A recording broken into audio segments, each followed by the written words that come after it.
are in China. Yes. I've been told we have a fairly big fan base here. Oh, huge.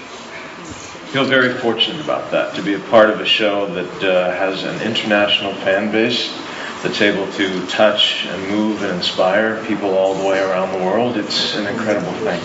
Also, the feeling is kind of surreal, isn't it? That you have so many fans here in China, which is so far away from the state where you live. It is. One of the things that's struck me is not the differences between my fans all around the world, but the similarities, that everywhere I go, no matter if it's Australia or Europe, Asia, it's like running into family, someone who knows you and knows your face, who's made time for you and your work in their lives. Exactly. Well, I have to say something about your eyes. People have been driving me crazy. I mean, for the past few days, everybody just came up to me to tell me how much they love you. Okay, and I have a friend who's just crazy about you. And I called her this morning. I said, okay, Michael is here. And she said, Michael who? I said, the Michael, your Michael. And then there's this silence, okay? Then I heard this huge scream. So I had to held my phone further away from my ear. And then I could still hear that she was like gasping. And then she said, I'm not in Beijing, but can you please do something for me? I said, okay, what do you want me to do? She said, just please look into his eyes. I don't know what that means. And now I know. Oh, thank you. You're going to make me blush. Well, I have to, it's kind of hot here. Well, first of all, I have to apologize to my viewers because we're going to do this show not entirely, but basically in English. And just now you heard him talk, not as Michael, but as himself. And that's just, the feeling is still, surreal, right? Just tell me, how many of you were too excited to fall asleep last night because of him? And how many of you who could not decide what to wear this morning because of him?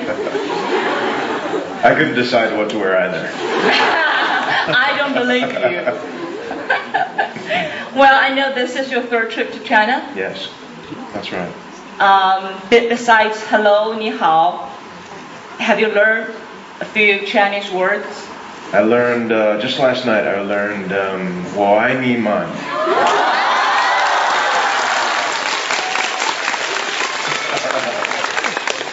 Well, I think 我爱你 is more important than 我爱你们. Well, yeah, I love you. I love you guys are pretty much the same. It's a good start. Yeah, but do you get to walk around a little bit in Beijing and Shanghai? I have. All 3 times I've come, it's been for work, so that's taken priority. But I always make sure that for every day of press and publicity, I have one day for seeing the sights and exploring as much as I can in that limited time what Shanghai and Beijing have to offer. If you have the time, where do you want to go?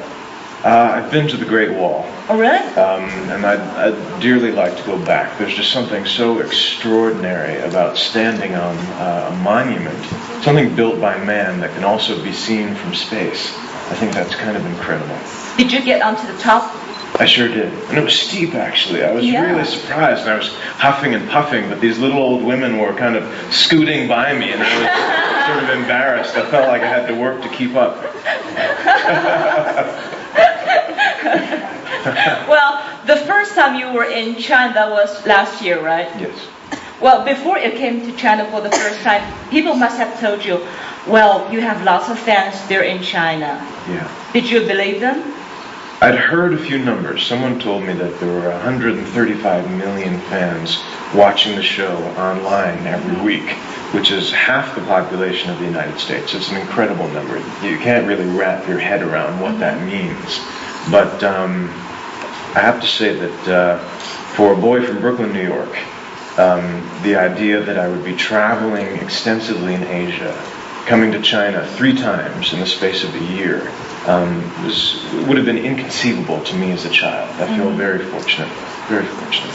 Were you really surprised or kind of just frightened to see so many fans for the first time in Shanghai, right? Not frightened, not frightened. I mean, I had a very Just really warm, surprised. large reception at the airport, which was great.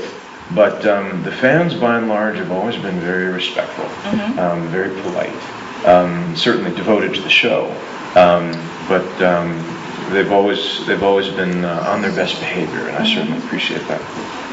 Well, do you have more female fans than male fans? I think so, and I think that's what took people by surprise, because originally I think the idea was that this show would mostly appeal to a male audience, because it was prison, because it was action-adventure, but it took people by surprise that there was a sizable female audience tuning in as well. Well, yeah, for sure.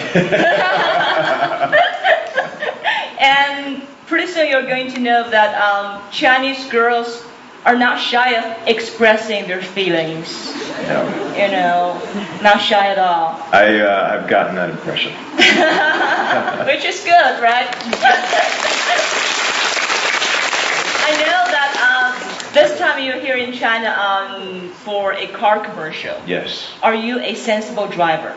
I try to be. Actually, since we started shooting Prison Break, I have a lot more respect for the law and for obeying the rules and regulations. But I am someone who loves to drive. And the first season we shot the show in Chicago, and the second season we were in Dallas, Texas. And at the beginning and the end of each season, I would drive from Los Angeles, California, to these different spots. And that road trip, which usually took a week and a half, was a kind of therapy. It was a way of thinking about where I was going, thinking about what I was leaving behind, preparing for the next chapter. So for me, the opportunity to get behind the wheel